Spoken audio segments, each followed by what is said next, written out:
एक अजून आमच्या भास्कररावांनी जोरदार तिथे आरोप करत आमच्यावर त्या ठिकाणी हिंदी सक्तीचा विषय आणला, हिंदी सक्तीचा. आता या संदर्भात वस्तुस्थिती मांडली गेली पाहिजे. काय आहे ती? 21 सप्टेंबर 2000 म्हणजे जेव्हा न्यू एज्युकेशन पॉलिसी आली, न्यू एज्युकेशन पॉलिसी आल्यानंतर त्यावेळेस माननीय उद्धवसाहेब ठाकरे हे राज्याचे मुख्यमंत्री होते. 21 सप्टेंबर 2020 ला मुख्यमंत्री महोदयांनी तज्ज्ञ समिती नियुक्त करण्याचा निर्णय घेतला या संदर्भात.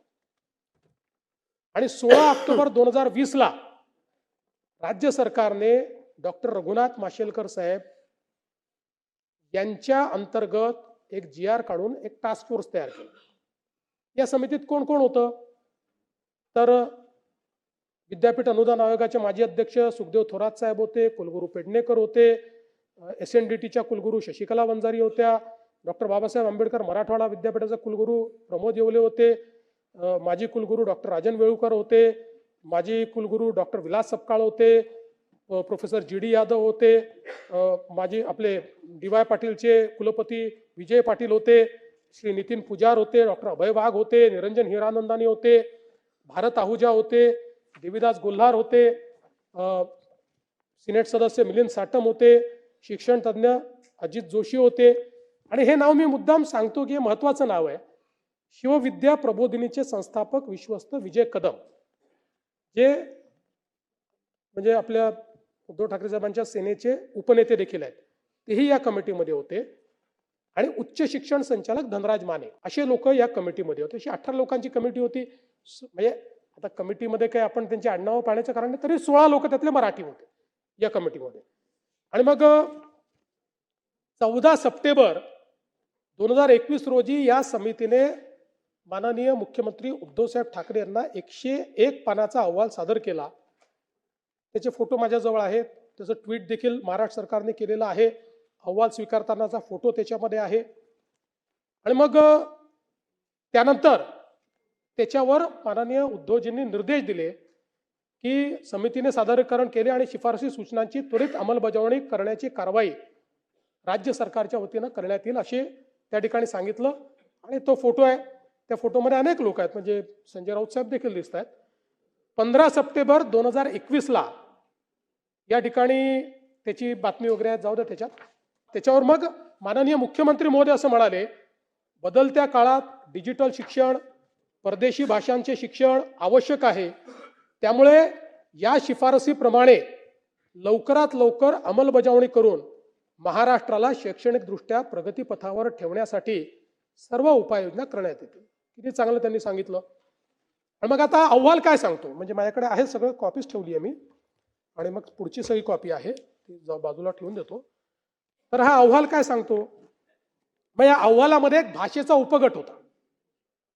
बरं, या उपगटामध्येही म्हणजे ज्यांना त्रिभाषा सूत्र वगैरे सगळं ठरवायचं होतं, या उपगटामध्ये कोण होतं? शिवविद्या प्रबोधिनीचे संस्थापक विश्वस्त आणि बाळासाहेब ठाकरे IAS अकॅडमीचे श्री विजय कदम, जे अर्थातच शिवसेना उद्धव ठाकरे गटाचे उपनेते आहेत.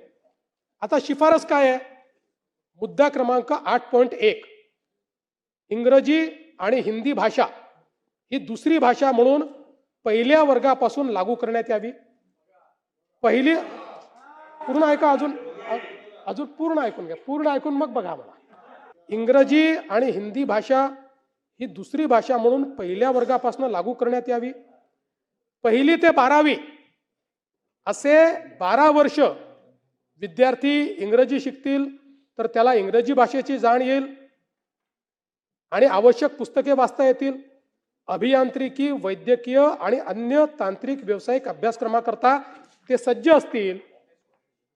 उच्च शिक्षण संस्थांमधून मराठीतून शिकवण्याला प्राधान्य द्यावेच लागेल, पण त्याचवेळी इंग्रजी व हिंदी ही दुसरी भाषा पहिल्या वर्गापासून 12वी पर्यंत सक्तीची करण्यात यावी. आवश्यकता भासत असेल तर महाविद्यालयीन शिक्षणाच्या 3 किंवा 4 वर्षाच्या पदवी अभ्यासक्रमामध्ये इंग्रजी आणि हिंदी सक्तीची करावी.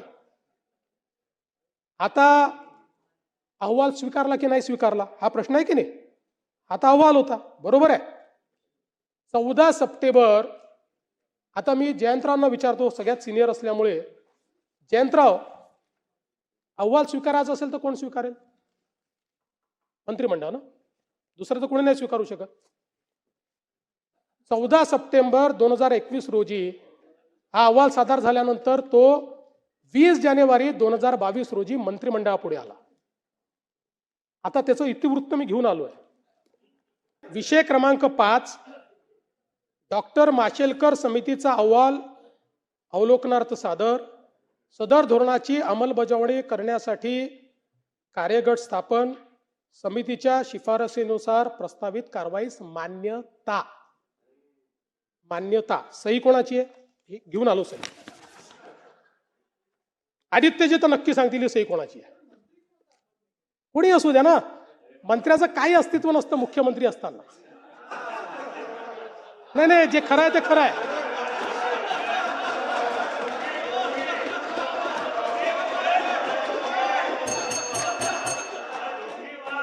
तुम्ही तुम्ही तुम्ही तुम्ही वेगळ्या पद्धतीने आनंदित होताय, पण मी सत्य तुम्हाला सांगतो की जेव्हा एखाद्या कॅबिनेटमध्ये मुख्यमंत्री असतात त्यावेळेस मुख्यमंत्रीच सर्वेसर्वा असतात, इतर कोणी नसतो. मी जेव्हा तुम्हाला सांगतो, मी जेव्हा उपमुख्यमंत्री होतो, मी जरी उपमुख्यमंत्री होतो तरी एकनाथ शिंदे साहेबच सर्वेसर्वा होते आणि त्यांच्या अंदरच मी काम केलेलं आहे. भुजबळ साहेब, तुम्ही तर इतके सिनियर आहात, सगळ्यात सिनियर आहात, 85 पासून आहात. मंत्रिमंडळापेक्षा मोठा कोणीही नाही, मुख्यमंत्री नाही. ते मंत्रिमंडळ काय स्वीकारताय? इंग्रजी आणि हिंदी ही दुसरी भाषा पहिल्या वर्गापासून 12वी पर्यंत सक्तीची करण्यात यावी, ही शिफारस माननीय उद्धवजी ठाकरेंच्या मंत्रिमंडळाने स्वीकारली. आता त्याचे पुढे जाऊन सांगतो, एकदा मंत्रिमंडळाने एखादी गोष्ट स्वीकारल्यानंतर GR काढण्याकरता मंत्र्याकडे जातं का? नाही जात. एकदा, कारण मंत्रिमंडळामध्ये GR सहित आपण मान्यता देतो, त्यानंतर त्याची कारवाई खाली होते सगळी. तशा पद्धतीनं तुम्ही जे काढलं होतं, आमचं सरकार आलं तरी ते आमचे अधिकारी कदाचित हुशार असतील, त्यामुळे त्यांनी 1ली ते 12वी असं कुठेही सक्तीचं काढलं नाही. त्यांनी 1लीपासनं हिंदी शिकवण्यात यावी याचा आधार घेऊन त्रिभाषा सूत्राचा GR काढला. आणि आम्हाला काय ठोकला, म्हणजे मला कधी कधी आश्चर्य वाटतो की सगळं आपण करून, म्हणजे करून सरून भागले देवपूजेला लागले. नाही, ते करू ना आपण. नाही, नक्की करू. मला सांगायचं एवढंच आहे की बरं, पुन्हा त्याच्यावर आमचे राजसाहेब त्यांच्यासोबत गेले आणि दोघांनी सांगितलं देवेंद्र फडणवीसांमुळे. मला याचा आनंद आहे. या सभागृहाच्या आपल्या कामकाजातही आलं पाहिजे की देवेंद्र फडणवीसांमुळे 2 भाऊ एकत्रित आले.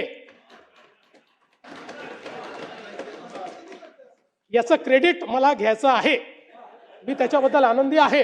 पण सगळं करायचं तुम्ही आणि ठोकायचं आम्हाला. काही गोष्टी या दालनाच्या तिथल्या चर्चेच्या असतात. आणि म्हणून पुन्हा एकदा सांगतो, या राज्यामध्ये सक्तीची, आमच्या राज्यात तुम्ही काही निर्णय घ्या, आमच्या राज्यामध्ये सक्तीची फक्त मराठी.